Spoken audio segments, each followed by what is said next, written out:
we're going to talk a little bit more in depth about the Stealth air conditioner in the solar van here. It is vented through the floor. There's two holes in the floor, one to vent fresh air in and one to vent warm air out.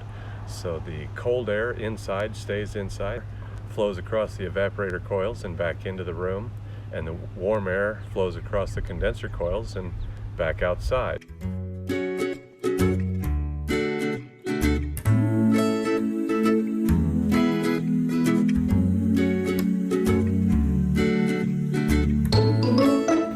Inside the van we have a 5,000 BTU window air conditioner unit. One of the holes in the floor is behind this wall, and air comes in that hole from right close to the wheel well here. It comes in that hole. The duct slowly gets smaller and smaller until about here.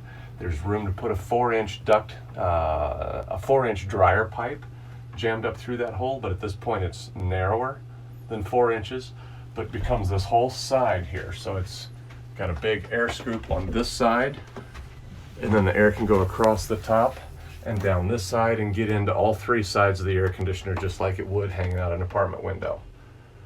Then that whole air compartment is sealed off separately from the back of the air conditioner where the hot air fins are that you're accustomed to seeing all bent up.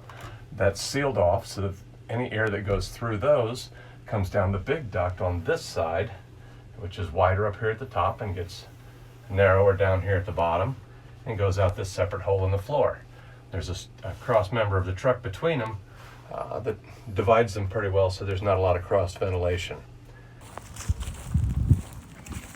Just walking around the van, you don't really hear it. About here you hear something humming, but it's definitely not obvious what it is. Can't quite tell standing there if it's the van humming or a sound bouncing off the van. And I kind of hear something coming from the other direction, so if I were in a parking lot somewhere I would just ignore that.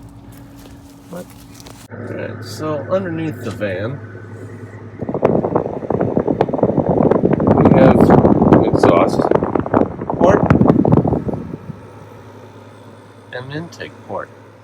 Kind of hard to get the scope of the size there. Coming out of the exhaust port, we also have the shore power plug, which is the 15 amp. This cross member between the two keeps a pretty good distance. Kind of sends all of the hot exhaust air forward, while the back here is pulling in fresh air from the other side of this structure. Put my hand up there, it's not at all warm, whereas this is quite hot over here. Magnum model 4024 hybrid inverter. It's a 4,000 watt, so it's plenty big to drive this little old air conditioner. I previously had an air conditioner running like this on a 1500 watt modified wave inverter. This is a pure sine wave inverter, so it'll do a better job, run it much more efficiently. Two batteries down here, 24 volt batteries, 8.4 kilowatts. These batteries should run the air conditioner all night. Alright, we started the air conditioner kind of 15 minutes ago now at 3:05. It's now 3:20.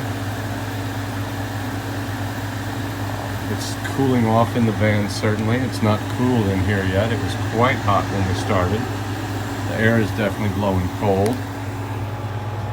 The inverter is drawing now at 30 amps. It started out close to 16. Well, it started out at 3 amps, came right up to 16 when the compressor started running. Now that we're cold, it's running about 30 amps. 27 amps off the solar system, and 30 amps going out to the air conditioner. So this is a deficit situation. That's not encouraging at all. This is the side we can't see in the van. But as we talked about, all the hot air that comes out of this hot coil here gets vented straight down and out. All the air coming up from the floor comes up on this side and then can get into this side, up over the top, around and down into that side. So it's just like it's sitting outside a window. Now the front wall in the van that we can see, the carpeted wall, does the same thing as this wall here, dividing the two compartments. So your outside air comes in all these vents over that fan down in there and out this way. Outside air back outside, heated. inside air gets sucked in, recirculated over the coils on the other side of that styrofoam box. So the inside air never comes outside and the outside air never comes inside.